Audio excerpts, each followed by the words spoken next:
Akhirnya si Erna ini mutusin buat tidur ke kamar anak-anaknya buat nemenin mereka.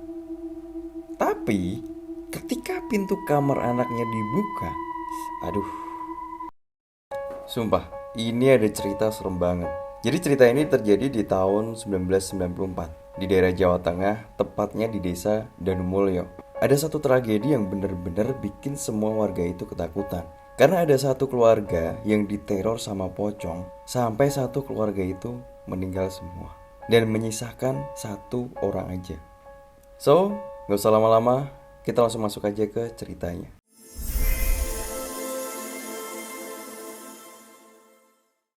Semua itu bermula dari sebuah keluarga bernama keluarga Raden Sasmito. Keluarga ini tuh benar-benar kaya raya banget dan punya usaha kerajinan perhiasan dan punya pabrik batik. Bahkan mereka itu sampai dipercaya sama beberapa kerabat keraton.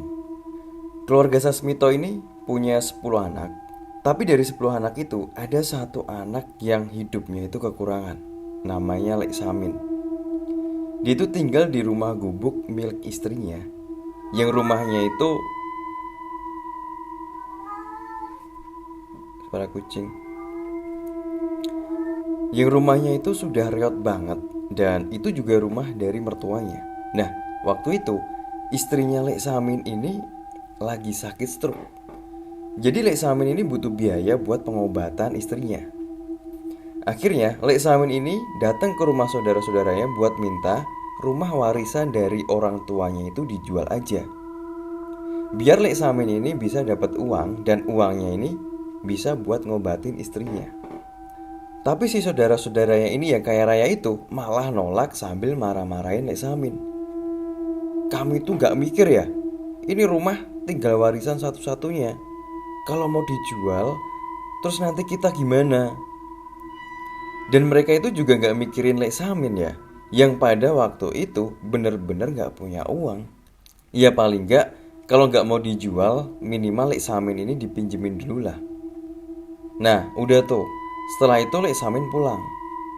Singkat cerita, akhirnya istri Lek Samin ini meninggal.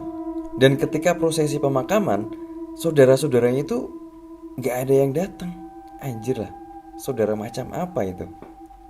Padahal nih ya, mereka itu tinggalnya masih satu desa, sebagian.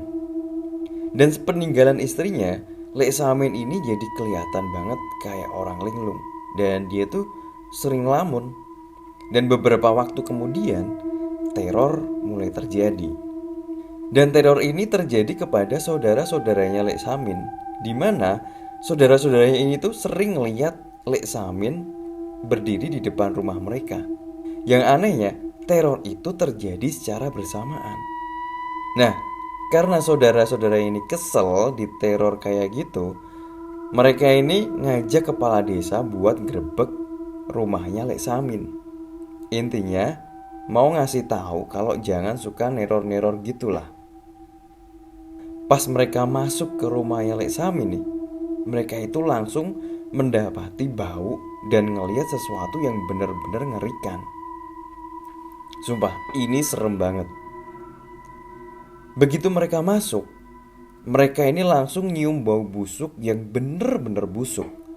Terus mereka itu ngeliat Lek Samin udah kebungkus kain kafan, udah dalam posisi dipocong, di mana tubuh Lek Samin ini terbaring di bawah amben dengan beberapa sajen kembang kemenyan. Dan gak cuma itu aja, tapi di sebelah tubuh Lek Samin ini ada satu pocong lagi yang terbujur kaku. Dan ternyata setelah diperiksa tuh, itu adalah pocong dari istrinya Lek Samin. Nah, pas mereka ngeliat ke sekeliling ruangan, tepat di dinding kamarnya itu ada sebuah tulisan yang mana itu ditulis pakai darah. Tulisan itu bunyinya kayak gini. Tidak ada satupun dari keluarga Sasmito yang pantas hidup. Mereka bertanggung jawab atas nyawa istriku. Mereka harus melihat dan terus mengingat apa yang telah mereka lakukan pada istriku. Mereka dan siapapun yang terlibat harus merasakan akibatnya. Aku bersumpah setiap tetes darahku yang merintih dan menuntut nyawa atas kematian istriku. Bila aku tidak bisa membalas dengan hidupku, akan kubalas dengan kematianku. Tulisan itu bener-bener bikin semua orang yang ada di ruangan itu ketakutan, terutama keluarganya. Nah, saat itu mereka itu pada bingung. Kalau ternyata tubuhnya Lek Samin ini udah mulai membusuk, itu berarti meninggalnya itu udah lumayan lama. Terus, yang berdiri di depan rumah mereka, yang neror-neror mereka, itu siapa?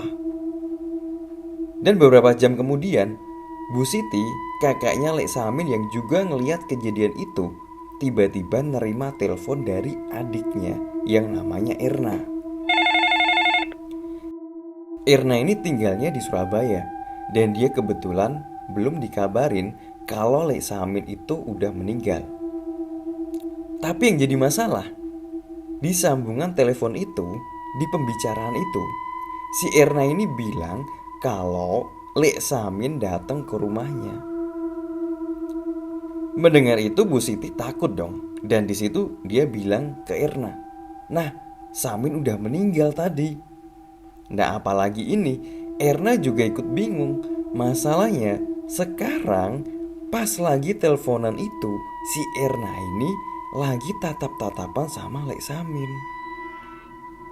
Jadi Lek Samin ini lagi bertamu di rumahnya Erna. Dan di situ juga si Erna ini ngelihat kalau tubuhnya Lek Samin itu kelihatan pucat. Dan Erna benar-benar ketakutan saat itu. Dia terus nanya ke Bu Siti, "Terus ini gimana?" Tapi karena udah kebacut takut nih, Bu Siti ini langsung matiin telepon. Nah, pas Erna ngeliat lagi ke Lek Samin, ternyata dia lagi mainan sama kedua anaknya si Erna. Di situ Erna langsung lari ke arah anaknya dan ngambil kedua anaknya buat ngejauh dari Lek Samin. Anak-anaknya ini pada bingung tuh. "Bu, kenapa? Kan kami masih mau main sama Lek Samin." Tapi si Erna ini gak jawab. Dia tetap menjauhin dari Lek Samin. Dan di situ Lek Samin langsung mandang si Erna dengan senyum yang benar-benar mengerikan ya. Terus Lek Samin ini ngomong ke anak-anaknya, "Nanti malam main lagi sama Pak Lek ya." Mendengar itu, si Erna ini langsung balik badan, terus ngajak anak-anaknya buat masuk ke kamar. Dan begitu dia balik dari kamar, di situ Lek Samin udah hilang. Udah gak ada di situ. Dan malamnya nih, di malam harinya, si Erna ini bener-bener ketakutan banget. Dan suaminya itu juga udah nenangin si Erna, tapi masih belum tenang. Dia tetap takut dan gak bisa tidur karena mikirin omongannya si Samin tadi. Akhirnya si Erna ini mutusin buat tidur ke kamar anak-anaknya buat nemenin mereka. Tapi ketika pintu kamar anaknya dibuka,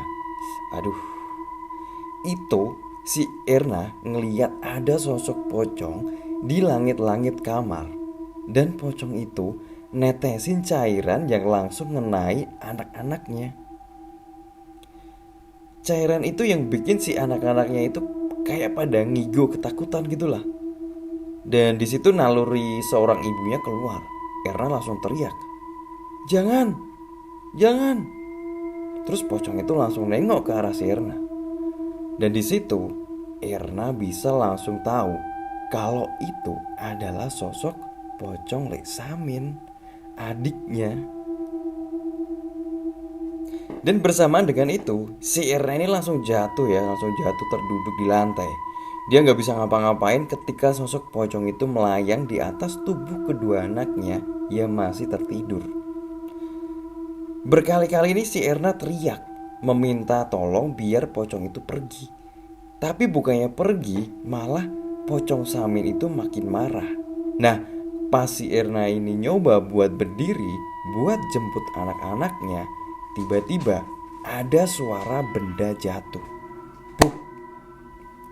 Dan pas dilihat nih, ternyata itu pocong Samin jatuh pas banget nimpa tubuh kedua anaknya.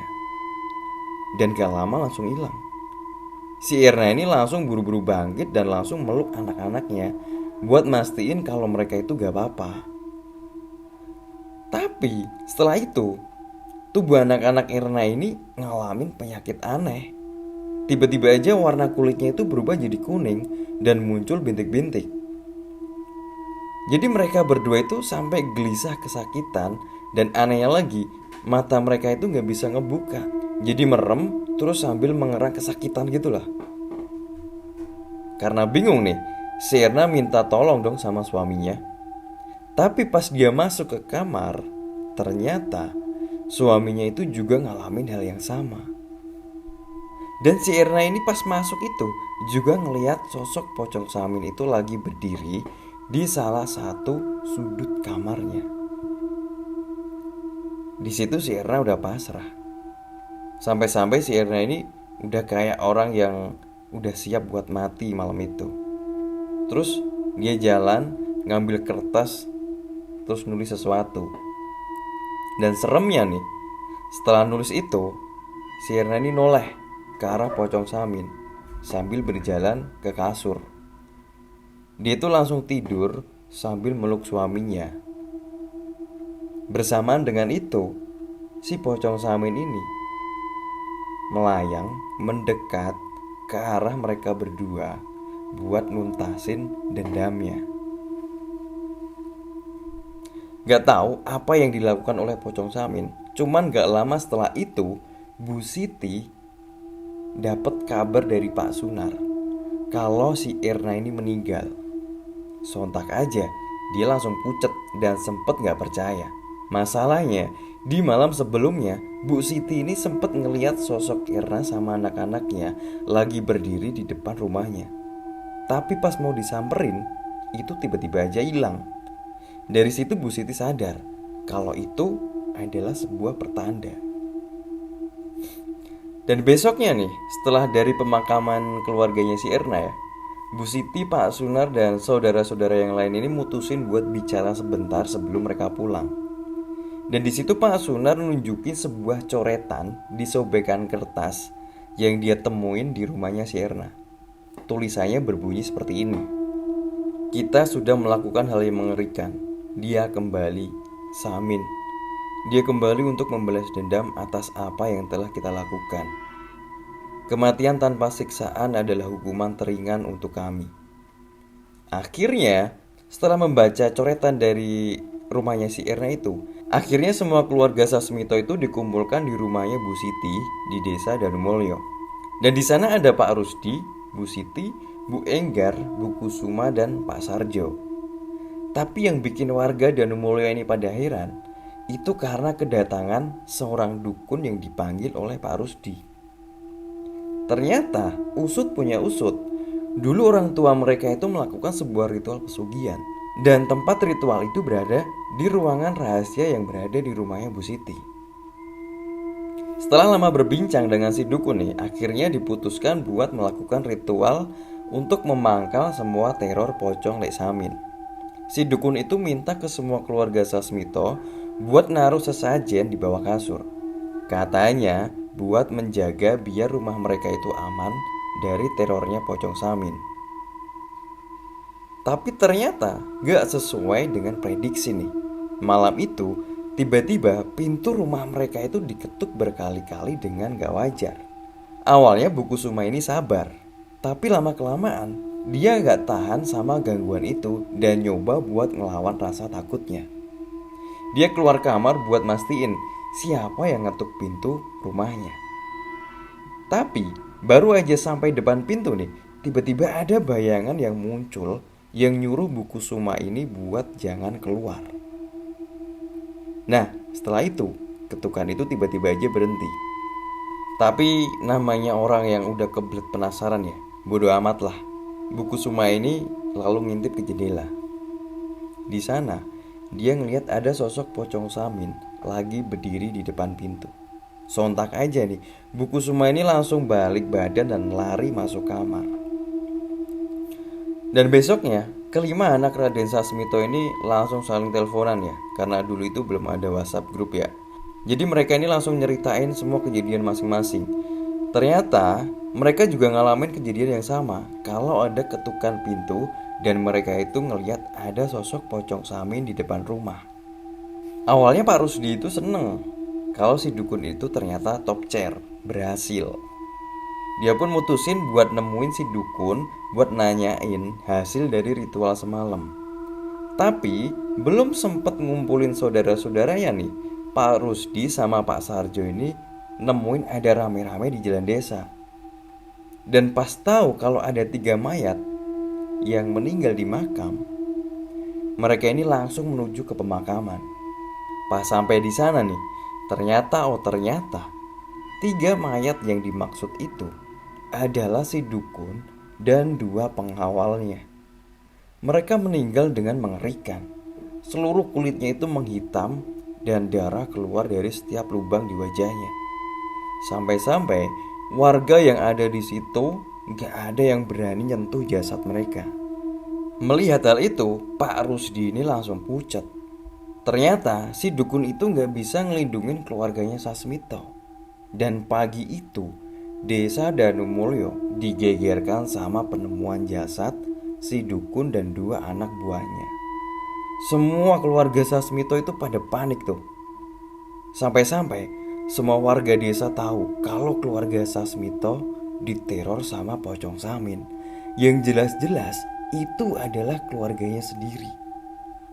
Nah, sore itu Pak Rusdi sama keluarganya yang lain ini mutusin buat datengin rumahnya Bu Siti karena gak kelihatan. Tapi setelah beberapa kali dipanggil, gak ada jawaban dari Bu Siti.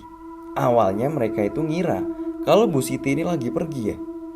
Tapi makin lama makin curiga tuh, karena lampunya masih nyala. Dan gak lama setelah itu, ketika Bu Kusuma mastiin dengan melihat dari kaca jendela melongo gini, tiba-tiba dia tuh ngelihat ada seseorang yang berjalan mendekat. Sontak aja nih, Bu Kusuma itu ngetuk pintu sambil teriak manggil nama Siti. Namun semakin deket nih, justru itu bukan Siti tapi Lek Samin. Mereka pun yang melihat Bu Kusuma ketakutan ikut melihat ke dalam. Dan pas bersamaan nih, sosok Lek Samin itu berubah jadi pocong. Gak pakai lama, Pak Sarjo ini udah khawatir karena ada sosok Samin di dalam rumah ya. Dia itu langsung mendobrak pintu dan mereka masuk ke rumah buat nyariin keberadaan Bu Siti. Pas di dalam nih, tiba-tiba mereka itu ngedenger ada suara orang yang manggil-manggil mereka. Dan setelah dipastikan, ternyata suara itu ada di dalam sebuah ruangan rahasia itu. Dan di situ mereka semua langsung turun ke ruangan itu. Ketika sampai di sana, ternyata bener kalau Siti bersama keluarganya itu ada di ruangan itu. Cuman anehnya, suami sama anaknya itu udah terbaring di lantai dan Siti lagi menatap mereka itu sambil tersenyum. Ternyata di situ si Siti dirasuki sama arwahnya Samin. Dan bersama dengan itu, tiba-tiba benda-benda yang ada di ruangan itu berjatuhan. Sampai ada sebuah guci yang ikut pecah dan di dalamnya itu ada foto istrinya Samin, kain kafan, tanah, dan gumpalan rambut. Sebenarnya mereka itu tahu dengan benda-benda itu ya, karena mereka lah yang meletakkan semua itu di dalam guci. Ternyata yang membuat istrinya Samin sakit stroke dan akhirnya meninggal itu karena ulahnya saudara-saudaranya sendiri.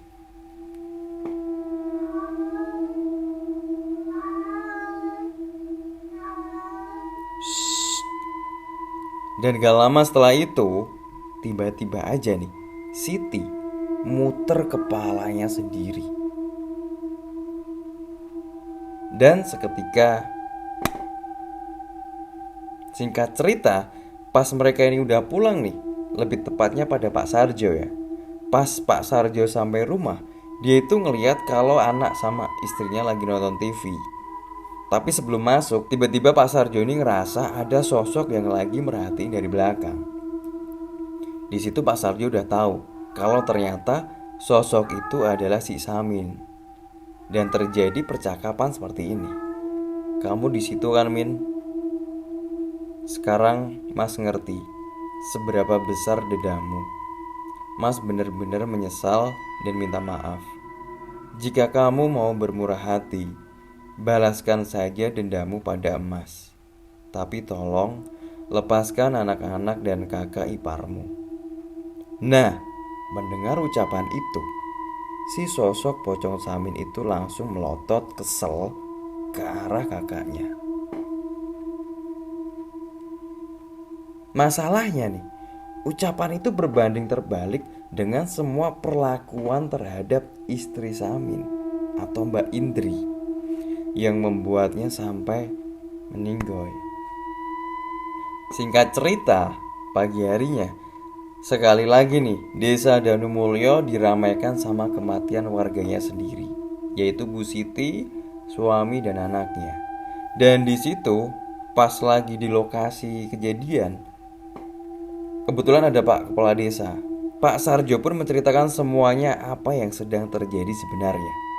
Ternyata Raden Sasmito, bapaknya dulu, melakukan sebuah pesugihan yang mana jika anak-anaknya masih mau menikmati hartanya, maka harus diberi makan dengan tumbal nyawa. Awalnya mereka itu gak peduli dengan lelaku bapaknya dan merasa sudah sangat berkecukupan. Namun setelah membaca wasiat itu, semuanya itu tiba-tiba aja berubah. Bisnis Pak Rusdi terpuruk, pelanggan Bu Enggar mulai sepi, dan hampir semua anak-anaknya Raden Sasmito itu mengalami musibah. Anak-anak Raden Sasmito merasa tertekan ketika terhimpit permasalahan ekonomi. Mereka itu gak siap bila dipandang rendah sama orang-orang yang selama ini mereka remehkan. Dan pada akhirnya mereka itu kembali lagi ke ruangan itu dan dihadapkan pada sebuah guci. Berikan satu nyawa dari keluarga ini, dan kalian akan mendapatkan kembali semua yang pernah kalian nikmati. Dan di situ Pak Rusdi yang udah bener-bener tertekan mencoba buat meyakinkan adik-adiknya buat ngelanjutin wasiat bapaknya. Awalnya mereka ini gak mau bila anggota keluarganya yang harus jadi tumbal. Tapi Pak Rusdi ini gak nyerah. Dia lalu nyeritain gimana istrinya Samin yang seharusnya gak bisa menjadi bagian dari keluarga mereka karena bukan keturunan darah biru, dan menganggap kalau akan menghabiskan harta Lek Samin. Dari situlah semua masalah itu terjadi. Nah, setelah Pak Sarjo ini menceritakan semuanya, Pak Kades ini mengajak Pak Sarjo dan kerabatnya buat nemuin salah seorang sesepuh di desa. Nah, pas Pak Sarjo ini ngajak kakak dan adik-adiknya buat ikut, mereka semua ini malah nolak dengan alasan mereka itu malu sama warga atas semua kejadian ini. Dan di situ akhirnya Pak Sarjo sendiri yang berangkat buat nemuin sesepuh itu, namanya Ustadz Hashim. Setibanya di sana, banyak banget kejadian menyeramkan terjadi ya. Sampai-sampai rumahnya Pak Hashim itu dikepung sama puluhan pocong yang menuntut balas dendam. Tapi atas izinnya Allah nih, atas kekuatan atau ilmu yang dimiliki oleh Pak Hashim, akhirnya Pak Sarjo dan Pak Ustadz itu aman dari teror pocong Samin. Tapi tidak untuk adik dan kakaknya Pak Sarjo. Mereka ditemukan meninggoy semua di rumahnya masing-masing. Sampai di akhir cerita ini, yang tersisa dari keluarga Raden Sasmito itu cuman Pak Sarjo dan keluarganya. Dan cerita ini pun selesai. Semoga dari cerita ini kita bisa ambil pelajaran berharganya. Karena kalau mau kaya itu ya kerja, jangan malah nyari pesugihan. Bukannya jadi kaya, tapi malah store nyawa. Saya Kalung undur diri. Wassalamualaikum warahmatullahi wabarakatuh.